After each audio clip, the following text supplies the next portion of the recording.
Hello, citizens of Atlas! Welcome to an in-depth guide on everyone's favorite psycho samurai, Tol-Ren, the Robo-Ronin.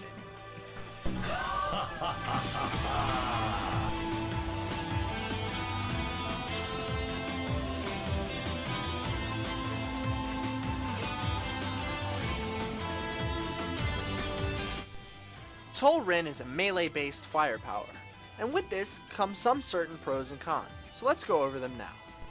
First, the pros. So, Tol-Ren's easy-to-understand kit does an insane amount of damage. Because of the damage it does, he can bait dashes extremely well from people who want to avoid it. He's very mobile, and his attacks have very wide range. And, if you know how to position yourself and you play properly, you can survive. However, it can't all be good, so here are the cons. The main problem with Tol-Ren is he has a very limited set of builds he can use because he has many required mods to be competitive. As a result, he has no CC or reveal in his kit, and because of that he has a hard time sticking to targets. Because he can't stick to targets, he has inconsistent damage totals per game. Because of his low health, even though he can have bursts of survivability, he can still die very easily if you aren't careful, and as a result, he's very hard to master. And with the basics out of the way, it's time to move on to his kit with his first ability, Twin Slash. Your blood will wash my sword. Twin Slash has a two-part targeter, one wide targeter and one line targeter, each dealing 24 damage. Overlapping them does 34. Now onto the mods. My personal pick is Cross Slash, deal an additional 4 overlap damage for 2 mod points. In my experience of playing Tol-Ren, I find myself only having one target to hit more often than not. As a result, I choose this mod over the others. However, other notable mods include Wandering Warrior, where you gain haste after using your slash for 2 mod points. It's really good if you value mobility. Honed Blade makes each slash hit for 30 and an overlapping slash hit for 34. Let's move on to his second ability, Ren's Fury. Go ahead, fuel my blade. Ren's Fury is a free action that gives Tol-Ren 20 shields. Should he be hit while it's up this turn, his next attack will have a 10 damage bonus. This is where most of Tol-Ren's survivability comes into play. Personally, I think Way of the Monkey is the only mod worth taking for this ability. With it, for 1 mod point, you gain an additional 20 shields if it's the only thing you do that turn. So, you could activate it and sprint away or follow someone or activate your second wind and also have 40 shields. Not to mention the ability to soak up as much damage as possible and thus get more energy is also useful. And it saved my hide way more times than I can count. Generally, this ability should be used anytime at least one or more person can target you, because the energy you gain just by activating it is worth it alone. Furthermore, once activated, your next ability can hit as hard as an ult, and nobody wants to be hit by an ult, so you can hold on to your damage and force a dash out of them and just follow. Correctly predicting your opponents like this is what separates good Tol-Rens from decent ones. And now for the third ability, Spirit Rend. You cannot fight a force of nature. Spirit Rend has the exact same targeter as Kita's primary. That is, a line target that you can bend somewhat at a halfway point, piercing all targets hit. Correctly placing this ability can allow you to shoot around some corners and ignore cover penalty. It's his only ranged attack. The Spirit Master mod is absolutely mandatory because as it stands, the ability has a 4-turn cooldown. Reducing the cooldown by 2 allows him to have a ranged attack, but it kills the slow on his kit. And without a slow, he has no CC. This is where the main problem of playing Tol-Ren lies. If you could pick some other mod here, he could have more choices in his build. But because he needs the consistency given to him by being able to use that ability with only a 2-turn cooldown, you can't pick anything else. Should something change after this video gets released, Escalating Force and Spirit Transfer are really good mods on paper that unfortunately, right now, you can't use. Now let's discuss Tol-Ren's dash, Rushing Steel. Our paths were always meant to cross. This dash travels a short distance and then allows you to make a line targeter at the landing location within a small angle. Afterwards, you have full movement. You can hit as many enemies as you can fit in the targeter, and I recommend you do so because the energy gained from doing it is incredible. You may also use this movement to dash in front of someone and grab a buff before they can claim it. Of course, like most dashes, you can also use it to get out of the way of danger should the need arise. Hit and Run is my personal mod of choice. For 2 mod points, you gain haste until the end of the turn. This allows you insane mobility from your dash.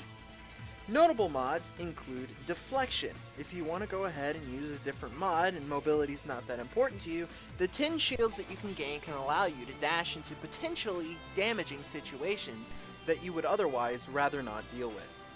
However, I believe Hit and Run might be mandatory due to the mobility it gives. It saved me too many times for me to believe any other mod is actually worth getting, and it's another reason why Tol-Ren's build potential is so limited. And finally, it's the moment you've all been waiting for. We're going to talk about his ultimate, Showdown. You will die where you stand. Ha ha ha ha ha! Tol-Ren's ultimate is a long-range dash that crosses over the first target hit and marks that target with a slash. If that target is still there by the knockdown phase, Tol-Ren's afterimage will catch up to him and deal massive damage to the target you crossed over, knocking them down. If that target should dash out of the way during the dash phase, you will be refunded 50 energy. An honorable mention has to be given to the Soul Splitter mod. For 3 mod points, you deal additional damage with your ultimate, equal to 15% of the other damage that target took before knockback occurs. With this mod, you could potentially one-shot tanks as long as you and your team communicate. While I think this mod has its place, I can't really fit it in my build, and furthermore, I've had way too much success with Vengeance Seeker. Vengeance Seeker has been the difference between an amazing play and nothing at all multiple times. The extra range allows you to grab people that are outside of their vision. They can't even see you, and yet you're destroying them. If you can take advantage of that, you can make some big plays. Being blindsided by his ult plus Ren's Fury and Might is not an experience people forget. As you might be able to tell from his kit, Tol-Ren excels at 1v1s. If you can isolate an enemy freelancer from their team, you'll always come out on top on trades due to your damage and bursts of survivability. This should be your main goal whenever you play as Tol-Ren.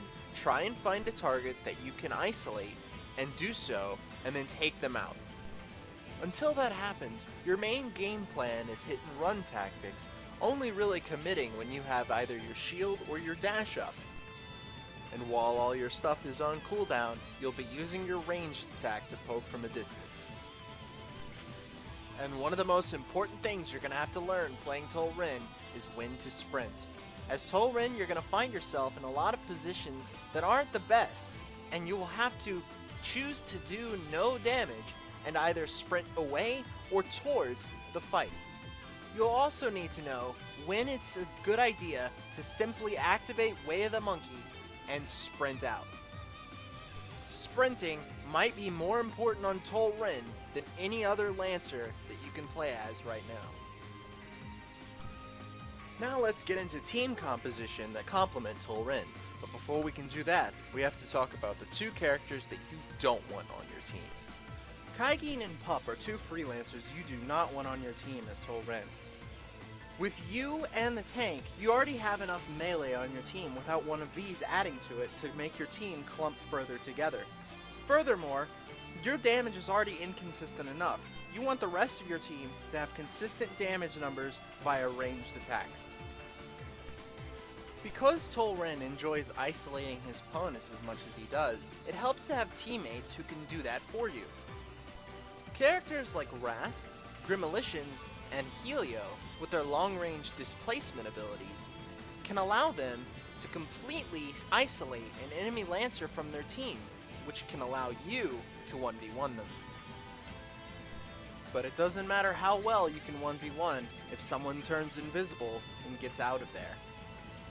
Lancers like Pup, Kaigin, and Nyx can give Tol-Ren a really hard time due to him not having a reveal, which means it's impossible for him alone to find them, so you need teammates that can help you.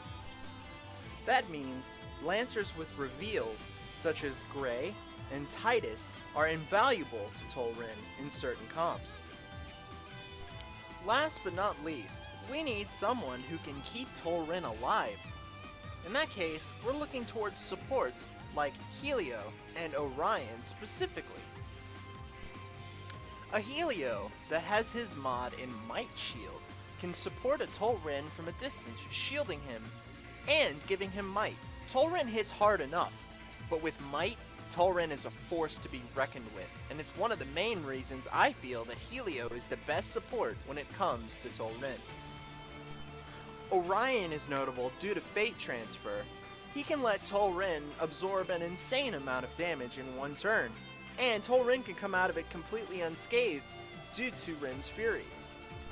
On top of that, Orion has a very consistent damage output that's pretty high for a support, and that kind of assistance can be helpful when dealing with Tol-Ren's inconsistent damage.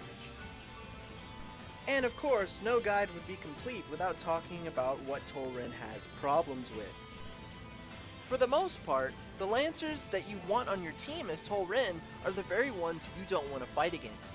Characters like Rasp and Grimolitions with their long-range displacement can make it very hard for Tol-Ren to stick to anyone. And the worst one to fight against is probably Helio.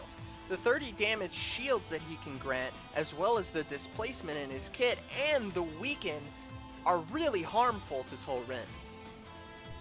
Speaking of weakens, anyone with one is very difficult for Tol-Ren to deal with. Characters like Gray and Su-Ren come to mind. I hope you gained something from this guide, and if you want to see more examples of Tol-Ren gameplay, you can always look at my Tol-Ren playlist right here. Thanks for watching, and have a good one.